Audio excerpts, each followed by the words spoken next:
What is up, Steeler fans? Welcome back to another episode of the Steelers Hangover. I'm Daniel, alongside with me, as always, Shannon White.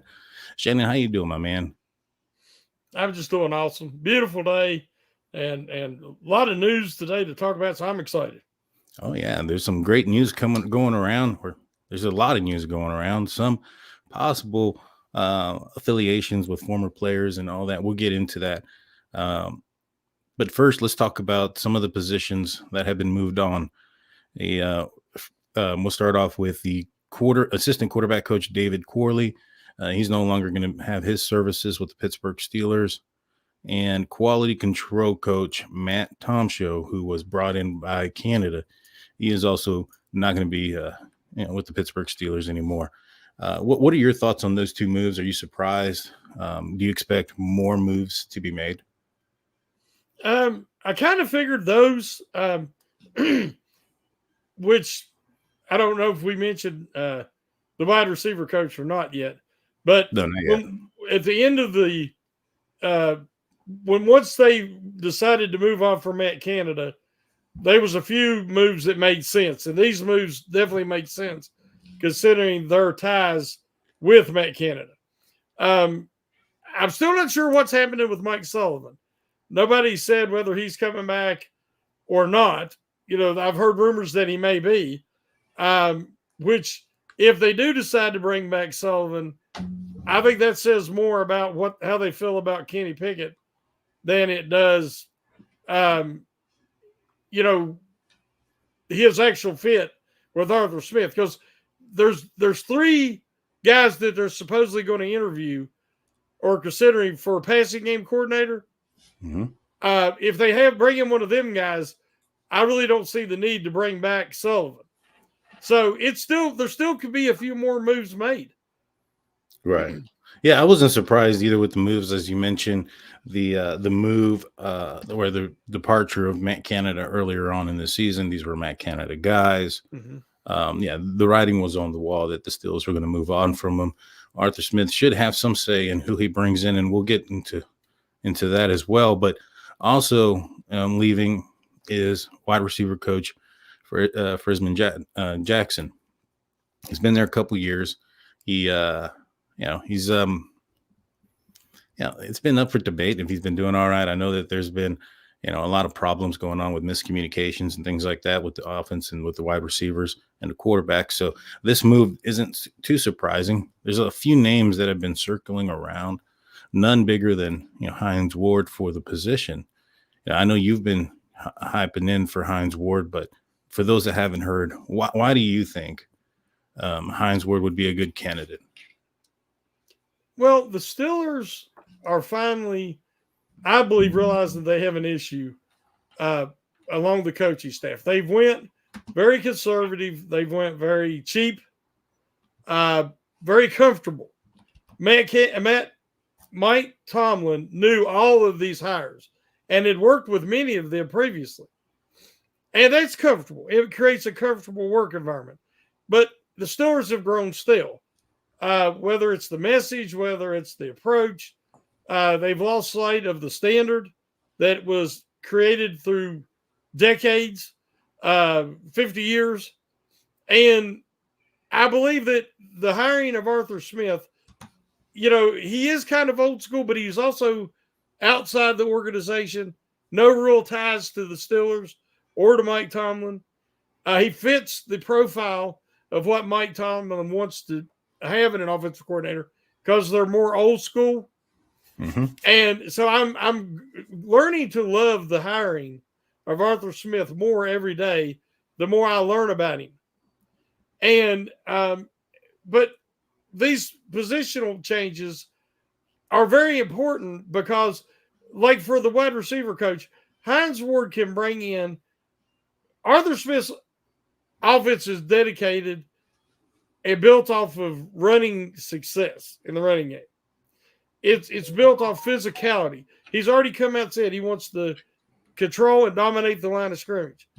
So the first thing you're going to do is you got to improve your offensive line, which the Steelers are definitely needing to do and are already in the process of doing, I believe, by who they're talking to at the Senior Bowl practices and the Shrine Bowl and so forth. Because you got to have the horses to be able to do that. Then you're going to have to change your receiving core, because the receiving core, they need bigger bodied guys who are willing and able blockers.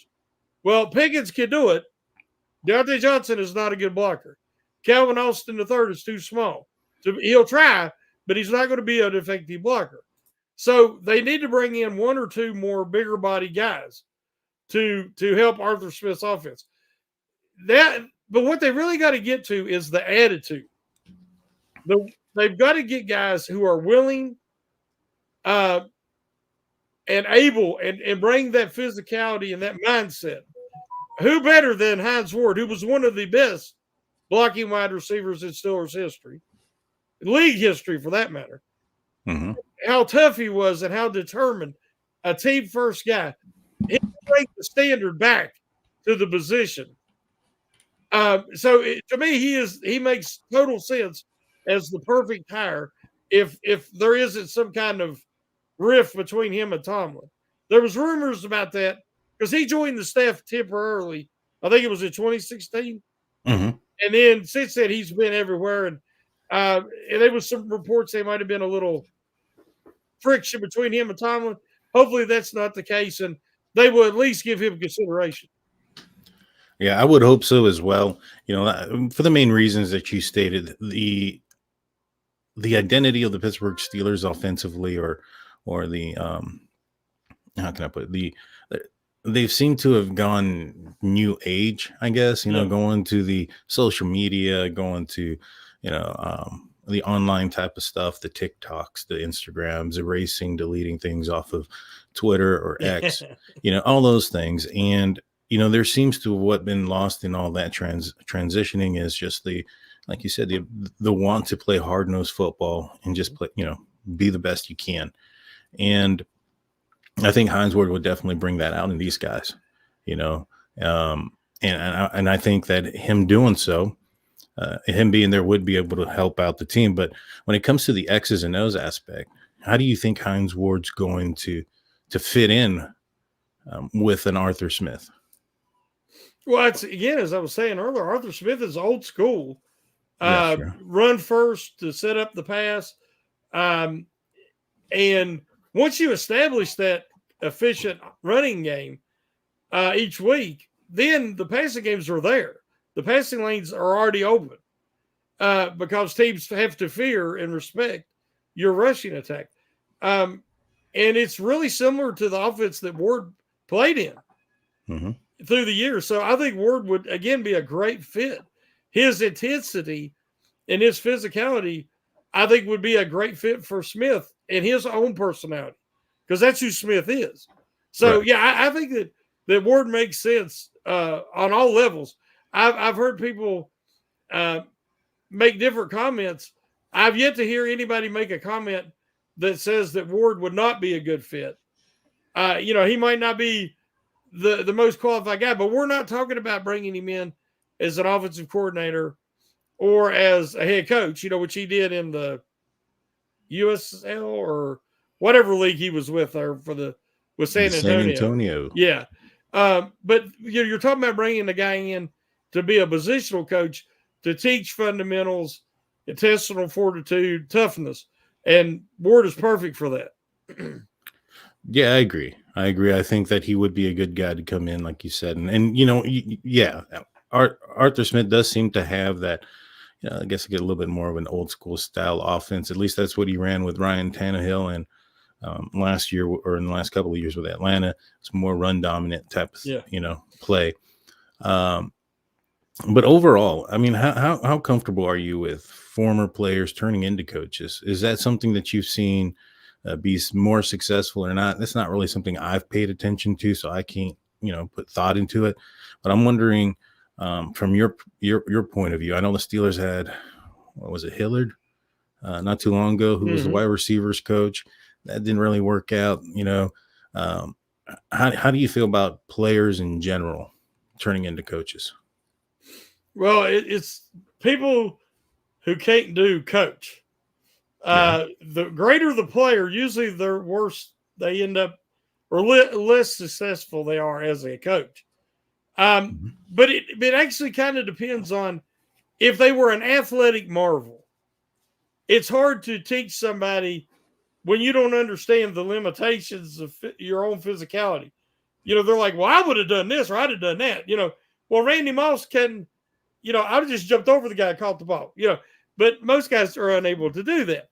So, or Larry Bird is like, I'd have just stepped back 4 foot and made it from there. It's harder for guys who are great to relate to the average player. Right. Hines Ward, yes, he was a great player, but so much of his accomplishments were pure intensity and effort and want to. He was a good athlete, but he wasn't a great athlete.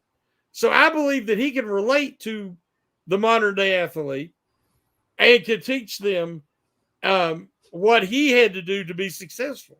So I'm not always for it, but when you take a guy like Hines Ward and what he had to do to be successful, I think he could easily be an excellent positional coach. Good deal. Good deal. And, there's some positions that didn't get changed or haven't been changed. And you touched on one, Mike Sullivan, and that he might be coming back. His return, do you think that's more of a Mike Tomlin wanting him back if he ends up coming back, or an Arthur Smith, also wanting him back? Do you think that Arthur Smith has any say in that position? I would hope. I mean, if Arthur Smith's going to be the leader of this offense and we're going to see an actual game plan finally, an NFL caliber situation, I think he should have say in this. And I don't know, would he be comfortable working with Mike Sullivan? I mean, somebody said, well, in his first interview, big interview, Arthur Smith was talking and he talked about Kenny Pickett and developing a relationship with him and how important that would be moving forward. And the guy who did the interview said, well, nobody mentioned Mason Rudolph or anybody else. Well, you really can't, because Mason Rudolph's no longer under contract. So until free agency opens up and they make a decision there, you don't want to talk about somebody that's not even on the roster yet. But Mason Rudolph is an excellent fit for Arthur Smith's offense. And it makes sense when you look at the situation where Mason Rudolph can go, what he might get paid, and where's he going to have the best chance to be a starting quarterback. Pittsburgh is the answer. So I see that's the only reason, in my opinion, Arthur Smith didn't talk about Rudolph or one of these other guys that's out there, because there's no reason to until they're actually on the roster. Right. So he does know that he's going to have to develop a relationship with Kenny Pickett. But I will say, if Smith agrees that, and he says, yeah, Smith, we can bring Sullivan back to continue his role with Kenny Pickett, it's all for Kenny Pickett, because I don't believe that Sullivan influenced Mason Rudolph in the slightest. I think he does have a relationship with Kenny Pickett. So that would be the only reason I could see to even consider bringing Sullivan back. Because if they bring in the passing game coordinator, like I hope they're going to, kind of your assistant offensive coordinator, then there's no reason to even retain Sullivan. Right. Well, I know that, I don't know, what the connection there is between, Sullivan and Pickett there. But I know that Mason Rudolph talked highly of him and their connection with him and Sullivan. He spoke about how Sullivan made third downs easy for him, made them manageable, things of that nature. So, I can see Mike Sullivan being brought back for either or. But it's going to be a different offense. And I think Rudolph's past that point that he really even needs Sullivan at this point.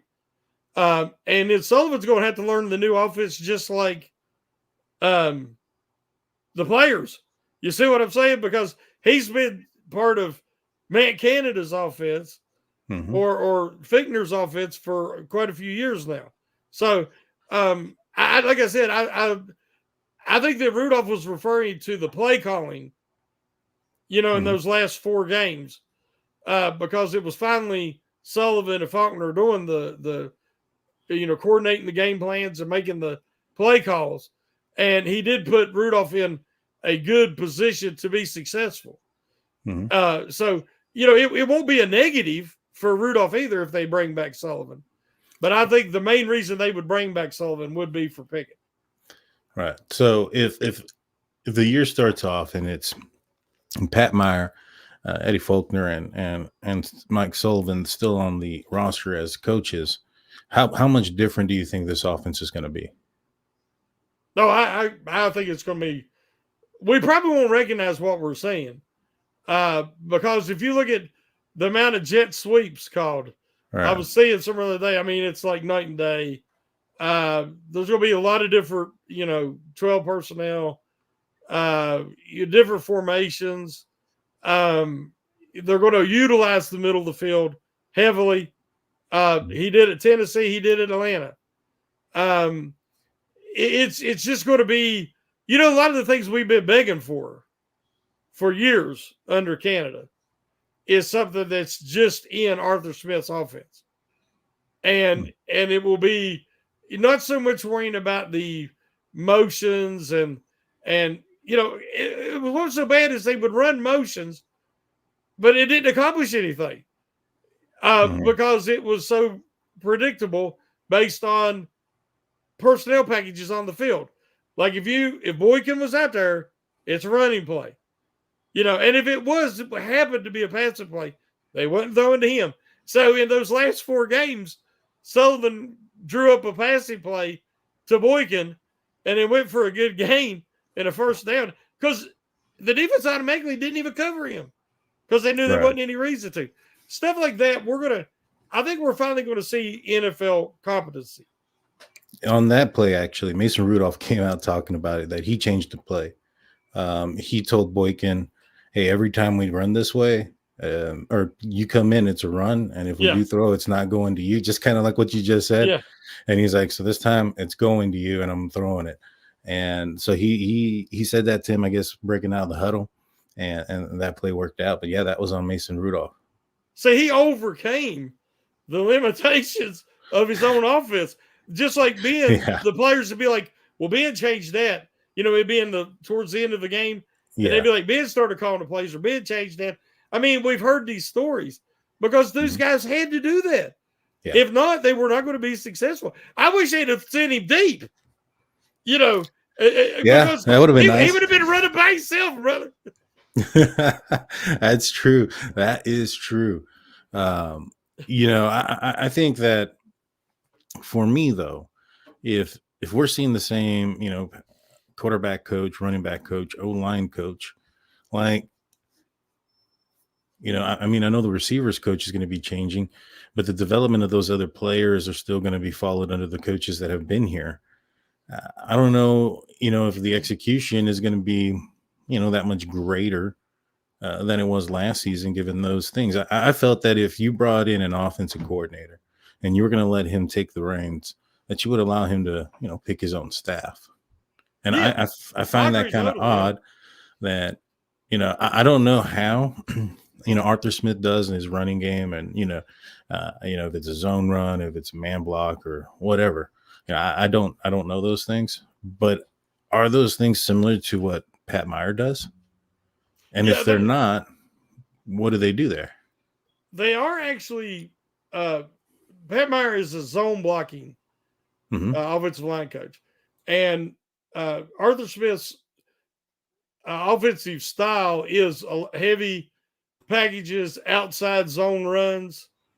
My only concern with Harris is that Harris struggles to reach the edge on a lot of these outside zone runs. Now, with better blocking, especially from the wide receivers, because I don't know how many times we've seen Harris try to get outside to reach that edge for an outside zone run.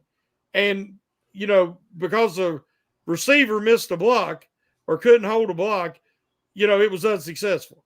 So if the blocking improves, the offensive line improves, I see the talent on the offensive line. I see Meyer being a good fit for Arthur Smith. Now, I was very excited when people started talking about Mike Munchak coming back. But now the reports sound like it's not going to happen. And, so rather than get too discouraged, I really started to pay attention. And I do think Meyer can be a good fit working with Smith. But no, I agree with you totally.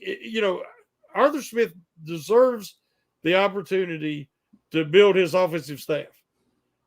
He deserves to be involved in every free agent decision, every draft pick, because, as we said, the great news is a lot of the Steelers' offensive roster fits very well with his scheme, but there's still positions that are going to have to be upgraded, and he needs a say in that. Yeah, no, I agree with you. And I got some questions for you about it, but we're going to take a quick break.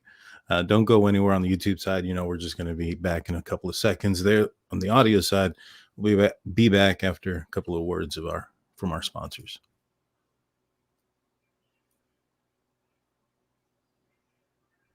And welcome back to the Hangover. I'm Daniel. Alongside with me is Shannon White.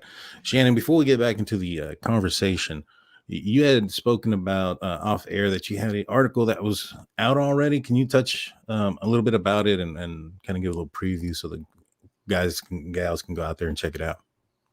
Yes, I had an article today on Steel Curtain Network, and it was basically why Arthur Smith is 100% the perfect offensive coordinator for Mike Tomlin. Talking about his past history, his old school mentality, how that they share a vision. Mike Tomlin cut his teeth and gained his NFL experience as a defensive back coach and a defensive assistant coach with the Tampa Bay Buccaneers. And when they won the Super Bowl in 2002-2003 season, if you look at that roster, that's what Tomlin's wanted. He wants to have a well-balanced roster. He doesn't want to be carried by a killer bee style elite offense, and he doesn't want to be carried by a TJ Watt dominated defense. He wants to have balance. The Tampa Bay Buccaneers won the Super Bowl with Brad Johnson as their quarterback. Don't have to be an elite quarterback. Don't have to be, a number one draft pick. But he has to be efficient. He has to be, that's why Tomlin loves ball security. Because he won a Super Bowl that way. He's seen it done. The passing game was predicated off the Mike Allstock and that running game. And then the defense had a Hall of Famer at every level. They had Warren Sapp, Simeon Rice, Derek Brooks, Rondé Barber, John Lynch. I mean, it was just a solid, well-rounded team. And he had that when he first came to Pittsburgh with younger Ben and the elite defense and, the running game. But then after the 2010 season, Colbert kind of let that fade away. And he got too enamored with that offensive success, trying to find flashy skill position players to add to help Ben. But he didn't realize that a quarterback's best friend is a great offensive line and a running game. So that's basically what the article's about, because I've seen and I've heard so much. People are so discouraged, Daniel, about Arthur Smith. And I was interested in a Shanahan, McVay, disciple. But then when I started to look, is that going to be a good connection with Tomlin? Because Tomlin is more old school. He wants some new innovative tricks added. But we went 3 years without even seeing an NFL caliber offense. So before we make a final absolute decision and judgment on Arthur Smith, let's give him a chance to show what he could do, what Omar Khan and Andy Weidel could do to improve the talent on the roster this offseason. And then we could go into next season, I believe, with a fighting chance to be more of a contender than they were this year, where they snuck into the playoffs. So don't listen to all the naysayers and get discouraged before he's even had the opportunity to show what he can do. Yeah, no, you're right. And I look forward to reading that. I haven't seen it myself. I'm going to go check out that article. It's at steelcurtainnetwork.com, your one-stop shop for Pittsburgh Steelers news and coverage. While you're out there, go check out our audio podcast our audio only podcasts that you don't get on YouTube. One of them is mine. I think it airs either Friday or Saturday, depending on certain things of the week. And you'll get a audio only podcast from me called State of the Steelers. So without further ado, let's get back into the conversation. Now, you mentioned that, Najee Harris and the outside run. Do you think with Arthur Smith and the style that he runs and how, if you look back at how he managed, Bijan Robinson and Algier in Atlanta, do you think that this is something that's positive for Najee, or do you think that this is maybe something that's going to limit his carries? I expect a kind of a split like we saw this season. Mm-hmm. I think that Najee will still be the lead back. I think Warren will be more successful. But if you look, they both had among the league leaders in rushes over 15 yards. You don't think of Harris that way. Warren, you do. But you don't think of Harris, but he did. He had, I think it was like 14 or 15 rushes. So that was a big improvement. He finally finished with over 4 yards a carry. He, I think it was 4.1.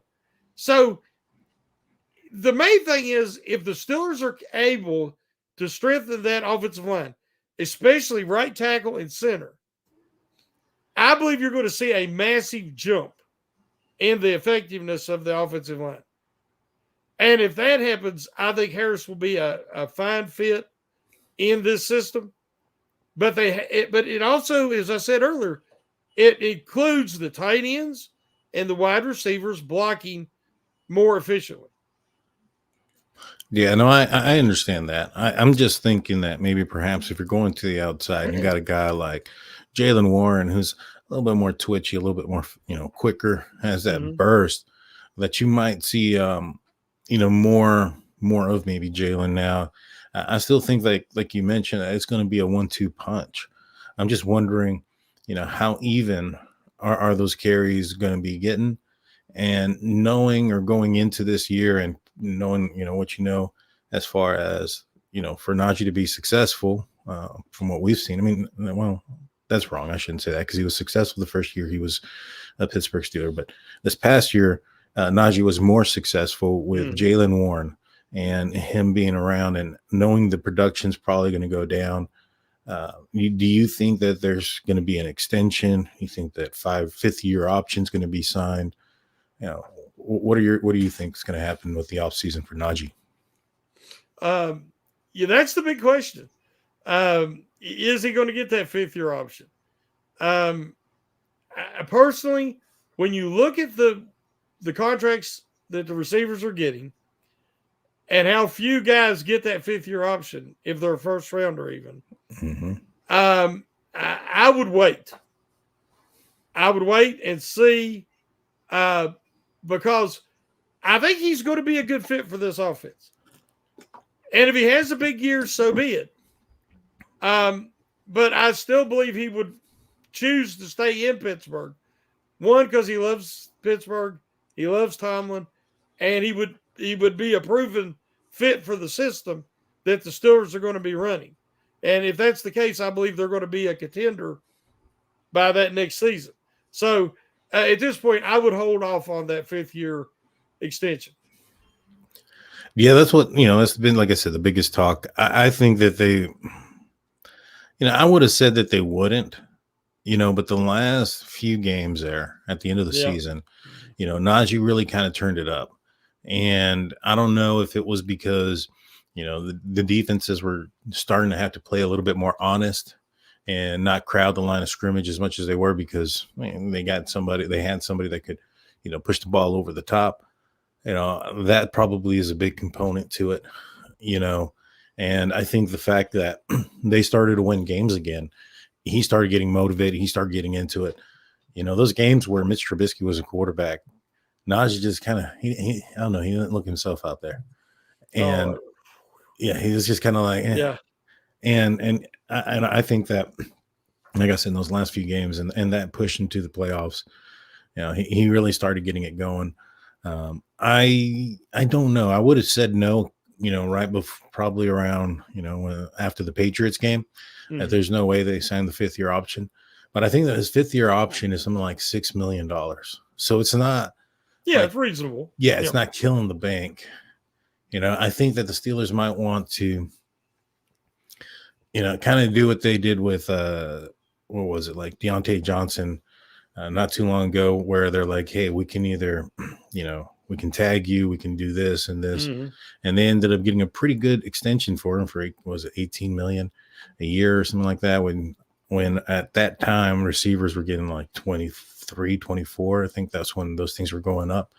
So, Yeah, they signed him reasonable. Yeah. yeah, they signed a reasonable deal. And I think that it wasn't anything that was too much higher than, what they could have gotten him in locking him down with a 10 years and stuff like that. Well, anyways, I think they'll end up doing something similar to that, kind of say, hey, we can tag you. I don't know I think the franchise tag is something like 8 or 9 million. Also, it's not that high. So, what do you know what the franchise tag is on running back? I'm not sure right now because actually the running back contracts actually went down. Yeah. So I'm not sure where it's at right now. Yeah. And so you can probably go in there and tell him, like, look, we can, put a 5th, we can tag you for this amount. We can do this, or we can give you an extension for 3-4 years. And, it's going to be the same amount of money you would have made, but you're just basically guaranteeing those years. And I can see something like that happen. Because I think that Mike Tomlin, he loves Naji Harris. That's his guy. Right. And so I don't know. I think he might be coming back. I don't know if they signed that 5th-year option, but I do think that maybe perhaps there's an extension done before that decision needs to be made. But as you said, I think Tomlin is a huge fan. He fits the culture. I think everybody. I was sold on Harris that rookie year because the offensive line was the worst in the NFL. I dare anybody to show me a line that year was worse. He run into a brick wall so many times, and just put his head down and drove forward for 2-3 yards. And everybody's like, well, he don't have a burst or he don't have this. There was nothing he could have done. There was nowhere to go. There was no holes. And he still fought and had 1,000 yards rushing and whatever is 1,600 yards total. I mean, I seen a guy who could easily got discouraged. He could have acted like the receivers have acted in recent years. But no, he just went out there and kept running into that brick wall. And it's got a little better since then. And he's had more success. And I believe if they strengthen the line, which again is going to be the key to Arthur Smith's offensive success this season, then it's only going to be better for Harris as well. Yeah. Yeah, you're right. And, I echo the same stuff there. I think Harris, yeah, there's nothing I can add to that. When do you think that this wide receivers coach position will be filled? Do you think that's something that is important enough that needs to be done ASAP, especially if they're going to be targeting wide receiver in the draft? Or do you think that's a position that can wait some time? Well, as I said, and I'm glad they got Arthur Smith out of the way. Because I mean, I was like, they've had all the last 2 months of the season. They knew they were going to need an offensive coordinator. So I'm like, they got to have some people in mind. And you kind of knew who the available culprits was going to be out there. So they got that out of the way. So now we know. But when it comes to player evaluation for free agency, also for the draft, the sooner you can get a guy in. Now, the assistant quarterback coach and the quality control coach, no rush. But the wide receiver coach, yes. Because it might be somebody Arthur Smith has in mind there. I'm thinking Hines Ward. He might have somebody that he would like to bring in that he's handpicked. And if that's the case, they need to get together now, immediately, and start saying, okay, this guy fits what we want, or this draft prospect fits what we want. And that way they can all be on the same page with Con and Waddle, because there's a lot of research communication that goes on there. Yeah. Yeah, I think it's important as well, just for the draft and the free agency portion as well. Getting to know each other is a big component. If Arthur Smith is going to get to go, if Hines Ward is going to be the guy that goes with Arthur Smith, is there a relationship there? Probably not. I don't know. It don't seem like they cross paths at any point. I haven't seen it. Yeah. Yeah. So I think that they're going to have to kind of learn each other and learn what Arthur Smith likes as far as what type of receivers that he's looking for and what position that he wants them in and what he expects of them to do. You can have he may want a speedier guy at the slot position or a taller guy at the slot position. And that may or may not kind of go with what you have on the roster already, or you might have to go shopping and looking for somebody else. Deontay Johnson is not a good fit. We talked a little bit about it last night, me and Jeremy Betts on the Q&A, that Deontay Johnson would be, I think he would have trade value for a team like Kansas City or, somebody could really use his skill set. But he is not a good blocker. And there's guys, Jennings with the 49ers playing in the Super Bowl. If you watch them Niners play, Deebo Samuel, Jennings, Cook, all them guys, they all block. They enthusiastically block, and they look for more blocks downfield when McCarthy, McCaffrey breaks a long run. So there's a mindset there. So you got a guy like Jennings going to be a free agent, tall, powerful blocker, not scared of the middle of the field. That guy could be a great pickup. There's some guys in this draft class that are 5'10" to 6 foot, 250, 220 pounds, kind of a running back build like Hines Ward, who could be excellent blockers, tough guys, work the middle. So, yeah, there's guys on the roster right now that don't fit. Mason Cole, Dan Moore Jr., Deontay Johnson. There's guys they're going to have to address. And the sooner they can get these guys in, I heard somebody say that they thought that the wide receiver coach would be quick, sooner rather than later. And then a couple of these other positions within the next few weeks. But, again, while this is going on, they're doing player evaluations and they're looking at the free agency. So they're already deep into it. So I expect the things to happen on a pretty smooth schedule.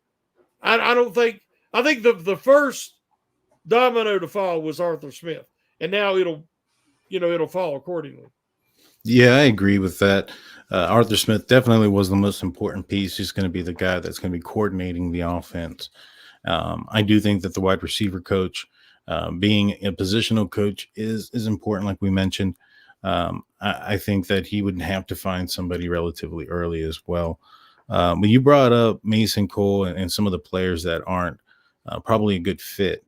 There's been a lot of buzz about Jackson Power Johnson. Have you seen him? What are your thoughts on him? And how does he compare to a healthy, what's his name, Frazier out of West Virginia? Is it Frazier, the center that you like? Yes. Yeah. How does he compare to Jackson Power Johnson as well? I'm just curious. Well, Powers Johnson is a beast. Yeah. He's like 6'1" and 335. The guy, but he moves well. I mean, he really does. But he's been kind of a one-year wonder. He hasn't been. He wasn't as effective in his earlier years. But now he showed at the Senior Bowl practices that he can be an effective guard as well. So he has that versatility. So, I mean, if the Steelers think that's their guy, I'm a little afraid that he doesn't have the prolonged excellence, and it's a short sample size. That concerns me a little bit. A guy his height at that weight, man, he anchors. I'm used to Steelers centers getting blown back into the quarterback's lap. We all are. You're not blowing Powers Johnson back in anybody's lap. He's got a great anchor because he's got a massive frame. But the reports are the Steelers love Zach Frazier.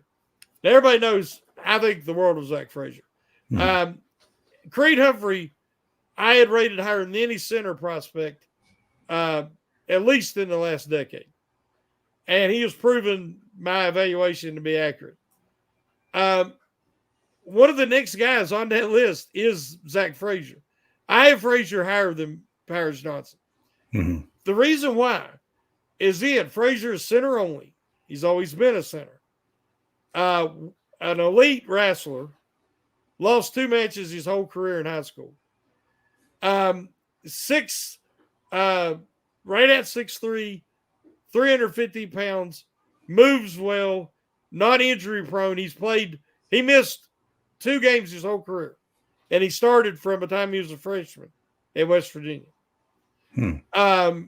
Incredibly strong, massive weightlifter. His grandpa and his dad were both former players, former high school All-American wrestlers. He started doing tons of weight work when he was like 6th, 7th grade. So at the combine, one of the funny things is I thought he wasn't going to get to do any of the off-season testing. Mm-hmm. Because of HIPAA regulations, I read 3 different things after his injury that caused him to miss the bowl game. Mm-hmm. And one said ACL, one said hamstring, and it finally come out it was a broken leg. But they all the different stations reporting on him that cover the Mountaineers give different reports. So now we know that it's a broken leg. He was already at the Senior Bowl. He didn't get to compete because he's not quite there. When he gets clearance, he thinks he's going to get to run. He'll run for sure and test at his pro day. Mm-hmm. He's hoping he can do some things at the combine. Don't be shocked if he gets to do the bench press, which he should, if he don't put up 35, 38 reps. The dude is a strong, strong player. He also has a great anchor, does not get blowed off the ball. To me, the rumor is the Steelers love him, and he loves the Steelers. And I like guys, he's a local kid from Fairmont. He's like 45 minutes from Pittsburgh. I see him being I like Sky Moore in the past. I think, you get a guy like that grew up a Steeler fan and has that level of ability. And one thing people don't put enough stock in, we've seen the limitations of Kendrick Green. He didn't have the desire to learn to play center. But 2, he didn't have the smarts. Zach Frazier is an academic All-American. He had a perfect GPA coming out of high school. In college, he almost had a 4.0. The guy is a very intelligent individual. He'll have no trouble learning any playbook. Good deal. I'm excited. I hope maybe the Steelers end up getting this guy. He sounds interesting. You really hype him up. What number is he? 54. 54. Yeah. Oh, okay. I mean, it was 54 last year, Quan. So he's probably not going to be there. Yeah, I don't know. So I don't think he'll have any trouble getting any number he wants, other than 52. Right, exactly. Yeah, I'm excited. I want to go look at some tape on him and see what he brings. Broken leg. That's not something as serious as the ACL. Thank God. Right. Yeah, exactly. And that's a quicker healing and faster into the recovery room. I heard it was a hamstring. And so, there's a lot of stories going around. I had no idea. There was 3 reports. Yeah, 3. Yeah. And this was reported. I was watching, I think it was NFL Network, and they were reporting a hamstring. And I was like, it got confusing. Yeah. to say the least, it definitely is. Yeah. So where do you think he falls in the draft, though? I mean, given the broken leg, he's probably going to end up, uh, like you said, if he doesn't put up the numbers in the bench press, that could drop his Oh, his he'll put him value up. there. He'll put him up. He's a Yeah. legend. He won the award 2 years at West Virginia. They really award the work ethic, Right. in the weight room and in the games. And he won it. I can't remember the name of the award, but he won it 2 years in a row. The guy's freaky strong. So I'm real excited to see that because Yeah. I'm predicting 38, but we'll see. Oh, wow. That would be interesting. Where do you think he goes? You think the Steelers can get him in the second, third? I don't think they'll I give think up they'd have to go after second 20. at 51. Uh-huh. I had him rated as early second round. Now, I'm Mhm. very high on him, obviously. Right. But honestly, I think because there's only 3 centers this year. So they're really good 3 centers, but that's it. Then it Mhm. really drops off. You have a lot of combo guys. Might be a guard, might be a center, So to me, Frazier's my highest rated center. So I'm actually glad that Powers Johnson is moving up Mhm. because that might get him late first round, early second round, and it might allow Frazier to slide to that 51. Because Mhm. what concerns me is the Cowboys need a center. I think if the Dolphins need a center, there's different teams. There's more teams in need of a center than centers available that I think can come in and start. And Frazier, in my opinion, is the best and most capable to come in and start immediately. Given it's just a broken leg, you think he'll be ready to go by training camp? Yes. See, I thought he was going to miss the beginning of camp. So I was saying he might fall to the third round. Right. And that's great for the Steelers. But because I thought he might miss the first month or two. Yeah. But that's when they reported ACL. Then they said hamstring, and I said, well, even a complete tear, he'll be okay. He won't miss no time. And then they come out and they said, and this was him talking. He said, I felt it snap, and I kind of knew it was a broken leg. And then I hobbled off the field. Have you seen that play? No, I hadn't. Okay, do Zach Frazier's last play. Just you can hit it on Twitter, Google it. Yeah. What he did, and that's why I love him, man. He is an ultimate team player because there's no position in football that's more team first and no divas allowed is center. You get no credit. You have no statistics. It's all about your teammates' success. That's why Mike Webster was the ultimate center. Frazier, they had a fourth down play. They had to get a first down on this last drive to try to win the game. The receiver got stopped by 3 defenders. Frazier runs up, picks him up from behind, and drives him forward to get the first down. In the process, the guy falls on the back of his leg and breaks it. So if they stop the play due to injury, a 10-second runoff, West Virginia ain't going to have a chance. So you have the stop in college till they reset the ball. Yeah. Frazier gets up, hops on one leg for about 20 yards, trying to get off the field, and then he crawls the rest of the way. So they didn't have to stop the clock or have a 10-second runoff. That is the definition of what I want in a center. Yeah, I've seen players stay on the field in the wrong time for a poked eye. All the time. Yeah, that's something that you want to see. It's football IQ. Yeah. You have to, you got to know where you're at, what the situation is, and what's going on, or else you end up, tiptoeing in the on the sideline there for a kickoff return like Gunner. So you got to. Oh Lord, that was awful. Yeah, you don't want to be that guy. You want to be the smart guy. But one last thing, before we let everybody go is Le'Veon Bell's been hinting at a return, and he wants to return to only one team. Do you see a possibility that number 26 returns to the Pittsburgh Steelers this offseason? Stick to boxing. I mean, Bell, he should have never left in the first place. Mm-hmm. He got really bad advice, bad counsel, and he destroyed a great trio. that we all got to enjoy for a good while. Mhm. He's had some success boxing. I would literally stick with that because if you look at his last year, I think it was with maybe the Ravens. Mhm. Uh, he played in all the games, if I ain't mistaken, but he had like 240 some yards and a 2.6 yard average.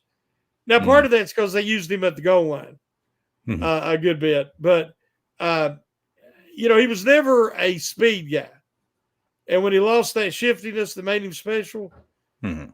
he was never the same. And his 3 years in New York, he wasted because those 3 years in Pittsburgh, he would have continued to be, if not the best, in the top 2 running backs in the NFL.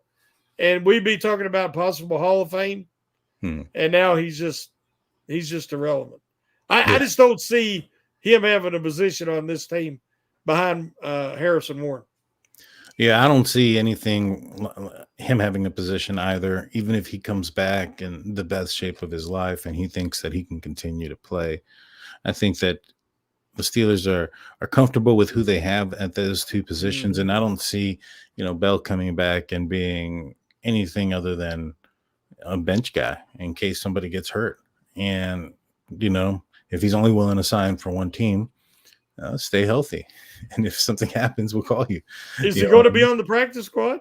I mean, I don't think when he Probably says not. he wants to come back, that's what he wants. Right, Yeah. exactly. Exactly. And, it's probably some sort of publicity thing. He's probably got a concert or a boxing match in Pittsburgh. Coming up. Exactly. So we're getting everybody riled up, getting his name back out there. But I want to thank everybody that joined us. Please hit that like and subscribe button and ring that notification bell. So that way you're notified whenever we go live or put out all of our content. But with that being said, Shannon, take us out. Woo!